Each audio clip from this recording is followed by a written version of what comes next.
सिदरातुल मुंतहा अर्श व बाग़े इरम हर जगह।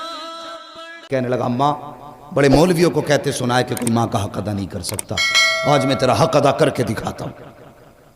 अम्मा कहने लगी बेटे मौलवी ने सच कहा है, माँ का हक अदा नहीं होगा। सुन रहे ना जवान बुजुर्ग सारे सारे सुन रहे ना। कहने लगे माँ ने कहा बेटे नहीं, माँ का हक अदा नहीं होगा। उसने कहा कैसे नहीं होगा, हट्टा कट्टा हूं, जवान हूं, तू औरत होके एहसान कर सकती है, मैं मर्द होके हक अदा नहीं कर सकता। माँ ने कहा ठीक है फिर हक अदा करेगा। कहा हाँ। माँ ने कहा मेरे करवट में बिस्तर बिछा ले। माँ ने करवट में बिस्तर बिछा दिया चारपाई पे। बेटे की आंख लगी ना, अम्मा ने उठा, हे बेटे। जी अम्मा। उठ, क्या बात है। कहा मेरा हक अदा नहीं करना। करना तो है। कहा जल्दी पानी लेके आ। सर्दी की रात थी, भागा भागा गया, पानी लेके आया। माँ ने आधा पिया, आधा बिस्तर पे गिरा दिया। कहने लगा अम्मा ये क्या। कहने लगी बेटे बुढ़ापे की वजह से गिर गया। कोई बात नहीं बेटे, बिस्तर सूखा, उधर लेट जा। बच्चे ने, लड़के ने दूसरी तरफ करवट ली, सोया, आंख लगी। फिर माँ ने कह दिया बेटे उठ। तो उठ के कहने लगा क्या बात है अम्मा। तो मेरा हक अदा नहीं करेगा। तो कहने लगे करना तो है कि फिर जल्दी पानी ला। गया, फिर पानी लाया। माँ ने आधा पिया, आधा गिरा दिया। 2 हिस्से बिस्तर के भीग गए, तीसरा हिस्सा बाकी बचा। आंख लगी, जैसी आंख लगी माँ ने कहा बेटे उठेगा नहीं। अब के झुंझला के उठा। कहने लगा एक बार काम क्यों नहीं बता देती। माँ ने कुछ नहीं कहा अभी। उसने कहा ना एक बार क्यों नहीं बता देती। माँ ने कहा बेटे मेरा हक अदा नहीं करना। हाँ करना है ना। जब फिर पानी लेके आ। फिर पानी लाया। माँ ने फिर पानी पिया, फिर बिस्तर पे गिरा दिया। जब तीसरी मर्तबा बिस्तर पे पानी गिरा ना, अब बेटा बर्दाश्त ना कर पाया। कहने लगा माँ ये तेरे बुढ़ापे की वजह से तेरी अकल बीमारी गई है। बता तो सही तू कितनी बेवकूफ़ है। तूने 3 जगह मेरे बिस्तर पे पानी गिराया। अब बता मैं सोऊं तो कहाँ सोऊं, मैं लेटूं तो कहाँ लेटूं। तूने मेरा पूरा बिस्तर गीला कर दिया। माँ की आंख में आंसू आ गए। कहने लगी लखते जिगर नूरे नजर, मैंने तुझसे पहले कहा था तू माँ का कैसे बदला दे सकता है। कहा माँ मैं समझा नहीं। कहा बेटे मैंने 3 जगह पानी गिराया तो तुझे गुस्सा आ गया, तेरे लहजे बदल गए, तेरा अंदाज सख्त हो गया, तू माँ पे अकड़ के खड़ा हो गया। मगर बेटे याद कर जब तू छोटा सा था यही सर्दी की रातें थी, 3 जगह नहीं 4 जगह नहीं, तूने 7 जगह बिस्तर पे पेशाब किया, लेकिन मैं हर जगह करवट बदल के तुझे सूखे बिस्तर पे सुलाती रखी, खुद गीले पे लेटती रखी, सूखे आंचल पे लेटाती रखी। बेटे जब आंचल भी सूखा ना रखा, तेरे पेशाब की जगह पे बेटे मैं लेटी थी और अपने सीने पे तुझे लेटाती रखी थी। तूने कहा था मैं हक अदा करूंगा, उसने कदम पकड़े। कहने लगा माँ मेरी औकात क्या है, दुनिया में कोई भी बेटा माँ की खिदमत का हक अदा कर ही नहीं सकता। बेशक सुभान अल्लाह। कौन हक अदा कर सकता है माँ बाप का। खुदारा माँ बाप की इज्जत करना, इनकी कदर करना। और जवानों स्कूल पढ़ने वालों तुमसे भी एक बात कह दूं, तुम्हारे हाथ में कलम आ गया ना तो तुम्हें भी फिर अब्बा की औकात दिखाई नहीं देती। हाँ एक डॉक्टर साहब है, डॉक्टर रूहुल अमीन, वो बड़ी मोहब्बत मुझसे करते, झारखंड के रहने वाले। उन्होंने अपने बाप के बरसी के प्रोग्राम में इस मतलब ये कि अकेले ने प्रोग्राम करके मुझे बुलाया। और बाहर मुझे बुलाने का मतलब होता आदमी का कम से कम 40-50 हज़ार का खर्चा एक आदमी, और मेरे जैसे 3 और बुलाए थे। मैंने कहा डॉक्टर साहब इतना लंबा खर्च, लग रहा है कि अच्छी इनकम है। मैंने हंस के बात कही। तो सुनो मेरी बात सुनना, जो बात मैं बताना चाह रहा हूं। उसने इतना सुना और रोना शुरू कर दिया। कहने लगा कमाई ज़्यादा नहीं है, कमाई ज़्यादा नहीं है, मैंने इतना खर्च क्यों। कहने लगा ये मेरे बाप के सामने कुछ भी नहीं है। मैंने कहा मतलब। कहने लगे जब मैं पहले दिन मैं क्लास अटेंड करने गया था तो उस दिन मेरे बाप के पास पैसे नहीं थे। मैंने अपने अब्बा से कहा था अब्बा अगर आज मुझे फीस ना मिली ना मेरी ज़िंदगी तबाह हो जाएगी। तो वो कहते मुझे याद नहीं मेरे बाप कहाँ से पैसे लाए थे, और मुझे ला के 115 रुपये दिए थे। कहते कि उस 115 रुपये को दे के कहा था बेटे बड़ी मेहनत से इकट्ठे किए हैं, मेहनत से पढ़ के भी आना है। कहता बाप ने 115 रुपये दिए, मैंने उससे फीस भरी, मैंने पढ़ाई की।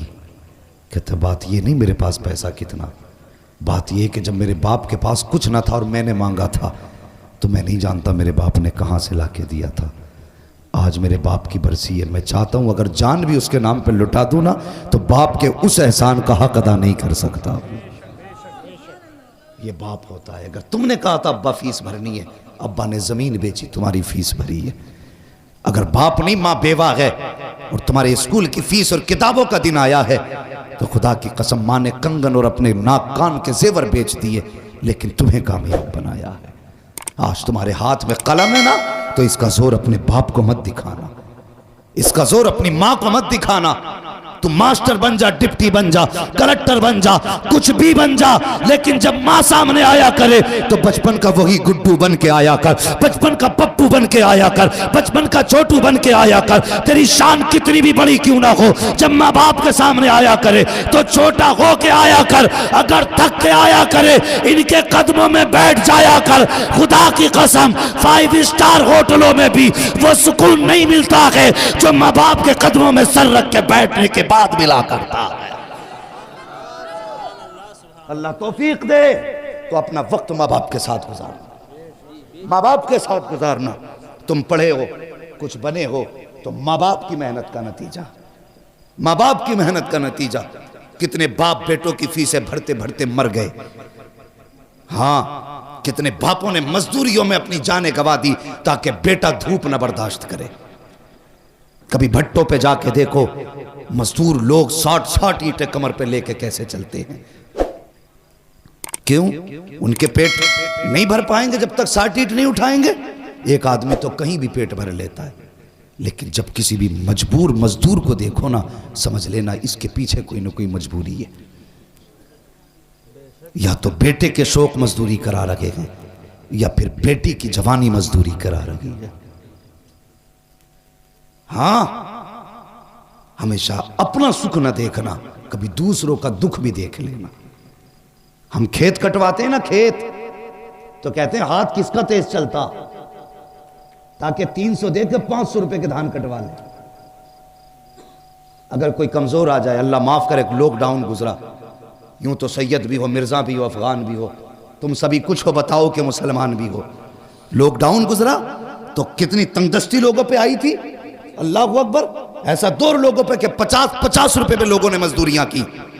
और इन जमींदारों से अल्लाह हिसाब लेगा जिन्होंने 100-100 रुपए में खेतों की नलाइयां कराई उन गरीबों से। अल्लाह पूछेगा कि जब मजदूरी 300-500 थी तो तूने 100 रुपए देके इसकी मजदूरी का फायदा उठाया, इसकी मजबूरी का फायदा उठाया, आज ला नेकियां कितनी लेके आया है, रख पल्ले में। अगर वो आ गया ना गजब पे तो 7 पुश्तों की नेकियां नहीं बचा पाएंगी। इसलिए किसी की मजबूरी का फायदा ना उठाना, किसी की मजबूरी का फायदा ना उठाना। कभी किसी से 100 रुपए लेके 200 का काम ना देना। ओ यार, खुदा की कसम, हर बंदा चाहता है मजदूर ताकतवर मिले, ज्यादा काम वाला मिले। वो कभी सफेद बालों वाला आके सामने खड़ा हो जाए, तुझसे कहे मुझसे धान कटा ले, तो उसकी कमजोरी ना देख। ये ना देख कि बूढ़ा के क्या करेगा, इससे तो चला नहीं जाता, खेत में कौन सा काम करेगा, समझ ले मजबूरी लेके आई है। बस ये समझ, ये भी उस नबी का कलमा पढ़ता है जिसका मैंने कलमा पढ़ा है। भले धान कम काटेगा, मजदूरी के सहारे ये पैसे लेके जाएगा, इसके बच्चों का गुजारा होगा। मैं नहीं जानता ये काम कितना करेगा, पैसे ज्यादा जाएंगे कि कम, लेकिन इतना जानता हूं अगर किसी कमजोर का आज तू सहारा बनेगा, कयामत में मदीने वाला मुस्तफा तेरा सहारा बन जाएगा। अल्लाह सुभान अल्लाह, जिंदाबाद जिंदाबाद या रसूल अल्लाह, जिंदाबाद जिंदाबाद जिंदाबाद जिंदाबाद, सुभान अल्लाह सुभान अल्लाह। किसी की मजबूरी का फायदा नहीं उठाना और बाप को कभी बांट के मत पालना, कभी बांट के मत पालना बाप को। नसीब वाला के जिसके हिस्से में माँ बाप आते हैं। हाँ, अगर अभी कह दूं मैं इतने बड़े मजमे में हाथ उठा दो जो माँ बाप से प्यार करते हैं, तो हर बंदा हाथ उठा देगा। हाथ ना उठाना बेटे, मैं झूठे हाथ नहीं उठवाना चाहता। मैं सब जानता हूं कितने सच्चे हाथ उठते हैं, कितने झूठे उठते हैं। सब हाथ उठा देंगे, मगर मुझे बताओ, यहाँ हाथ उठा के मौलवी को राजी करना आसान है, मिंबर वालों को खुश करना आसान है, मजमे में अपनी शान दिखाना आसान है। तुम्हें क्या लगता है माँ से नाराज हो, माँ तुमसे नाराज हो, जलसे में तुम हाथ उठा रहे हो, इसकी खबर हुजूर को नहीं होगी? तेरा मेरा अकीदा अगर ये है हुजूर तेरे मेरे दुरूद को सुनते हैं, तो जब तेरा झगड़ा माँ से होता हुजूर उस झगड़े को भी सुनते हैं। खुदारा माँ बाप की इज्जत करना, इनकी कदर करना। बंदा कुछ भी बना है ना तो माँ बाप की मेहनत और दुआओं से बना करता है। और सुनो, अगर अल्लाह ने दौलत दी है, माँ बाप दिए हैं, इन पे खर्च करने से पीछे मत हटना, वरना कल दौलत होगी माँ बाप नहीं होंगे तो बहुत पछताओगे, बहुत पछताओगे। बंदा माँ और बाप जानते हो ये क्या है? किसी 70 साल के बूढ़े से जाके कहो माँ की याद आती है क्या? अगर बाल सफेद हो गए होंगे, कमर झुक गई होगी, वो रो देगा यार, 70 साल में भी रो देगा। क्यों रोया? वो कहेगा आज भी लगता है माँ दरवाजे पे खड़े होकर आवाज दे रही है। 70 साल का अरसा बीत गया लेकिन आज भी माँ की याद रुला देती है। ये माँ होती है। 110 साल का बंदा लाना और फिर भी अगर कोई कहे कि माँ की याद आती है, कि 110 साल का बंदा भी रो देगा। खुदा की कसम क्यों ना रोए? कोई इतना प्यार करने वाला ला के दिखा सकते हो? और तू 5 मिनट के लिए आंगन से गायब हो जाता, माँ दरवाजे पे आ जाती दुपट्टा सर पे डाल के, कहती हाफिज जी इधर मेरा बेटा गया है, देखा है क्या? उधर तुमने मेरा बेटा देखा है क्या? माँ बेकरार हो जाती है। जब तक बेटा ना मिले वो चैन से घर में नहीं बैठती। वो जब तुम छोटे थे माँ तुम्हारे बगैर घर में नहीं बैठती थी। आज माँ छोटी हो गई, बुढ़ापा आ गया, तुम माँ के बगैर कैसे घर में बैठ जाते हो? वो तुम्हें खिलाए बगैर कभी नहीं सोई, आज तुम उसे खिलाए बगैर कैसे सो जाते हो? मत खिला जालिम, कम से कम लुकमा खाने से पहले पूछ मेरी माँ ने खाया है कि नहीं खाया है। मेरे आगे गर्म रोटी रखी है, पता मेरे बाप को रोटी कैसी दी गई? सिर्फ इतना पूछ ले यार, सिर्फ पूछ ले, हाथों से ना खिला। अल्लाह तुझे इस रहम के बदले में भी दुनिया भी बेहतर कर देगा, आखिरत भी बेहतर कर देगा। इज्जत करना माँ बाप की, कदर करना, वरना ये चले गए तो बहुत याद आएंगे। और कोई भी बंदा ना इस बात से अंदाजा लगाना, किसी जवान की अगर नौकरी कहीं लग जाए, कहीं नौकरी लग जाए, स्कूल में, किसी फैक्ट्री में, किसी कंपनी में, तो सबसे पहले सोचता मैं किसे बताऊं? तो उसका दिल करता है कि सबसे पहले जाके मैं अपनी माँ से बताऊंगा, अम्मा आज मेरी नौकरी लग गई है। हाँ यार तो बहुत थे रास्ते में, बहुत दोस्त भी थे, क्लासमेट भी थे, लेकिन नहीं, दौड़ के घर में आके कहता अम्मा आज तेरा बेटा कामयाब हो गया। जब माँ मुस्कुराती है असल कामयाबी तब मिला करती है। मुनव्वर राना ने कहा था बुलंदियों का बड़े से बड़ा निशान छुआ, उठाया गोद में माँ ने तब आसमान छुआ। तुम कितने भी ऊंचे हो जाओ उतने ऊंचे नहीं हो सकते जितनी ऊंचाई पे माँ की गोद पहुंचाती है। अगर माँ है ना, इज्जत करना, कदर करना। मेरे हुजूर के दामन में किसी चीज की कमी नहीं थी। 2000 से ज्यादा नाम रब ने महबूब को दिए थे, लेकिन हुजूर रोए ना, और अक्सर रोया करते थे, कहते थे मुझे माँ की याद आती है। सहाबा ने कहा था क्यों? आका कैसे? हुजूर फरमाते मेरा जी चाहता काश मेरी माँ होती, मुझे बेटा कह के आवाज दे देती। लफ्ज बेटा जिसे कहा जाता वो नसीब वाले होते। अगर माँ बाप चले गए तो फिर कोई बेटा कहने वाला भी नहीं मिलेगा, बेटा कहने वाला भी नहीं मिलेगा। इश्तिहारों में बड़े बड़े नाम आते हैं, कौन सा लक़ब ऐसा जो हमारे नाम के साथ नहीं लगाया जाता? अल्लामा, फ़ग़ामा, अजी बड़े बड़े जिनके लायक हम नहीं हैं, ऐसे ऐसे लक़ब लगाए जाते हैं, नारे लगते हैं, फूल डाले जाते हैं, गाड़ियाँ आगे पीछे चलती हैं, कलेजा ठंडा नहीं होता। खुदा की कसम कलेजा तभी ठंडा होता है जब माँ बाप बेटा कह के आवाज़ देते हैं। हाँ, इस लफ्ज़ बेटा में माँ की ज़बान में वो मिठास है जो बरसों की थकन उतार देता है। माँ बाप की इज्जत करना, कदर करना। आज दौलत है उन पे खर्च करना। कलम तुम्हारे हाथ में आया माँ की बदौलत, कुरान सीने में आया है बाप की बदौलत। जिंदा रहना ना, माँ बाप की खिदमत करना। करेंगे इंशाअल्लाह। देखो कौन नहीं बोल रहा, जो नहीं बोल रहा समझ लेना घपला करके आया। माँ बाप की इज्जत करेंगे। इन्हें चच्चा को उठा के पूछो रुमाल वालों को, चच्चा सोना नहीं, देखो बस माँ बाप की बात चल रही है।